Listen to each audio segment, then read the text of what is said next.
What's going on, you guys? My name's Ty Knots and welcome to Top 5 Unknowns. 5 Shocking Inmate Reactions Part 2. Number 5. For this first clip, the case was kept relatively private, so there isn't a whole lot of information surrounding it. However, a 19-year-old named Anthony Rodriguez was sentenced to 30 years in prison back in 2013. His sentence was given after he was found guilty of sexual assault of a deaf woman from Bakersfield. He nearly got away with the crime too, though a trace of his DNA was found at the crime scene, definitively tying him to the assault. Take a look at his reaction as his sentencing was read. It was the outburst that shocked the courtroom. You feel good about it? Won't throw me away? Anthony Rodriguez had just turned 18 and was on probation when he was arrested for sexually assaulting a 25-year-old woman at MLK Park. I think that it was a crime of opportunity. I truly think that she was just in the wrong place at the wrong time. The victim was taken 105 feet, dragged from outside the park and into the MLK Park men's bathroom where she was assaulted. One of the really more poignant moments during the trial was that she signed no. She was signing no to him when he was sexually assaulting her. You give a young kid like that 30 years to life, chances are you're not going to see that kid again. With tears in his eyes, Rodriguez yelled profanity, calling the ruling unfair. That's all you do? Throw people away like that? Mr. Rodriguez, down now. Rodriguez has previous arrests for acts of violence, but nothing sexual. His family feels his sentence was a bit extreme. He don't deserve life. He don't. There's something. I believe there's something wrong that they shouldn't have gave him this. There's something wrong that, about things they didn't bring out in court. Number 4. A man from Michigan recently broke down in court after being told he'd be sent to prison for life without the possibility of parole. This is due to the fact that he abused his girlfriend's 4-year-old son to death, essentially crushing him with his bare hands. The man had previously been found guilty of numerous drug and gun charges, but this is the first one to ever land him in federal prison. Take a look at a clip from his emotional outburst while in court. Know the details of the case? You really just want to talk with your attorney? The man accused of abusing a 4-year-old boy, a boy who died, broke down as he was charged with murder. Ellis Nelson Ortiz Nieves is now being held in the Kent County Jail without bond. So the first count is called felony murder, life without parole. The 25-year-old suspect broke down when the charges against him were outlined by a judge today. They're alleging you murdered one Giovanni Miajes. It is called felony murder. It is a felony. His adult record includes drugs and gun charges, but he has a juvenile record that goes back 13 years before he even became a teenager.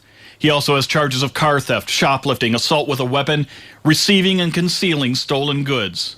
At the mobile home near Kentwood where Giovanni died, there were numerous stops by Kent County investigators and CPS over the past 4 years. Yesterday, the father of Giovanni's half-siblings told us he had contacted authorities. Who did you call? I've called the cops, have been involved, CPS multiple times have been involved, the school was involved. But nothing rose to the level where courts would step in and remove the children.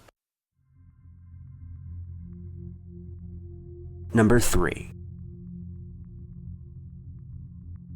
In 2013, a young man was given a life sentence without parole after he was found guilty of taking the life of an older woman, 78-year-old Barbara Olson. Barbara was his great-grandmother who lost her life after being bludgeoned with a hammer and hatchet. His motive behind his actions remains a bit unclear, but take a look at his courtroom response after hearing the verdict. Instead of starting his freshman year in high school, 14-year-old Antonio Barbeau will go to prison. He showed varying emotions in court, at times wiping tears from his face. Then Barbeau smirked and shook his head when the prosecutor spoke. He read only a few words from his own statement. There's a lot going around said by the news, DA, and many other people that I'm a cold, heartless, careless killer. And that's not true. Barbeau pled no contest and was convicted of killing his great-grandmother. He and his friend bludgeoned Barbara Olson to death with a hatchet and hammer. The prosecutor says the boy stole $150 and used the cash to buy pizza and pot. They really don't care about rehabilitation. They just want to put them away so they can't, they understand the seriousness of the crime. Barbeau will almost certainly start his prison sentence at the Department of Corrections, Lincoln Hills School for Boys, north of Wausau. Has this crime indeed divided your family? Yeah, yep, sure has. It sure has. Big time. This is my... Number 2.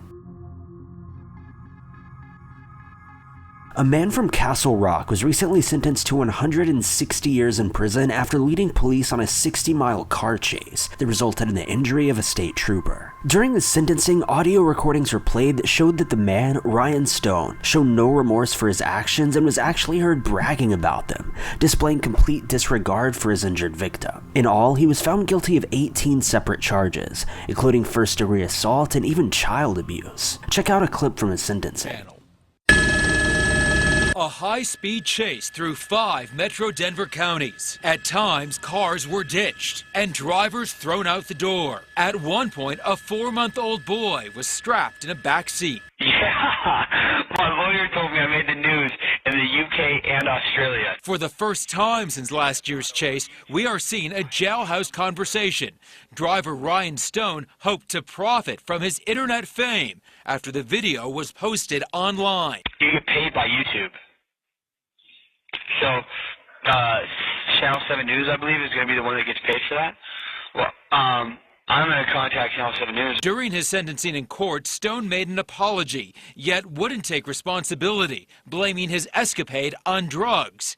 He asked the judge to give him a break. I pray you leave me time to start a family of my own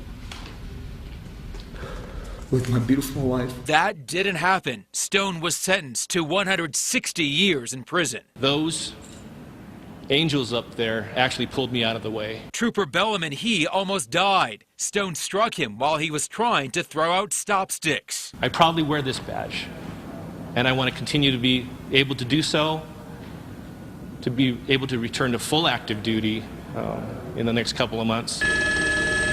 A crime spree caught from the sky, ending with a career criminal going nowhere but prison. This guy is a menace, and he is gone from us now, and we are better for it. Number 1. A young man was convicted of taking the life of a film student, and while attending his sentencing had to be tackled to the ground, pepper sprayed, and restrained after hearing he would receive life in prison without parole. In his outburst, he began screaming "I hate you" to the members of the courtroom, further displaying what the judge called a complete lack of impulse control. Take a look at the terrifying footage from the courtroom.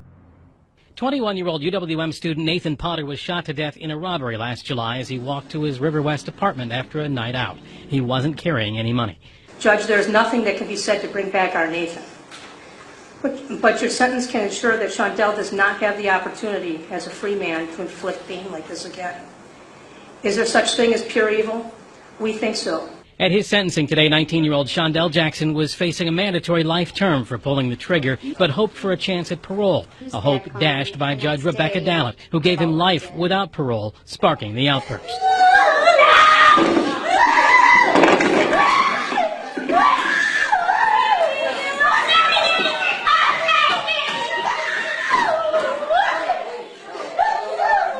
It all started when Jackson turned towards the Potter family, something deputies were watching for.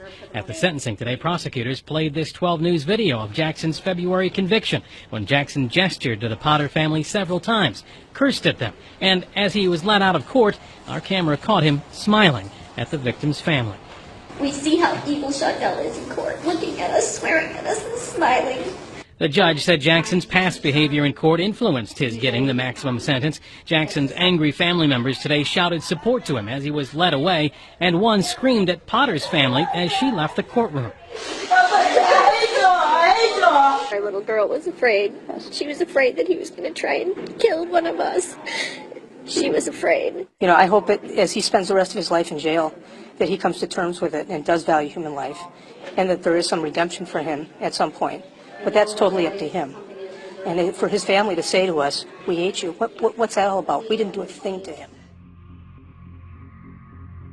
Thank you guys so much for watching. If you like this video, be sure to click that like button. Also, don't forget to subscribe and click that notification bell to keep updated with our videos.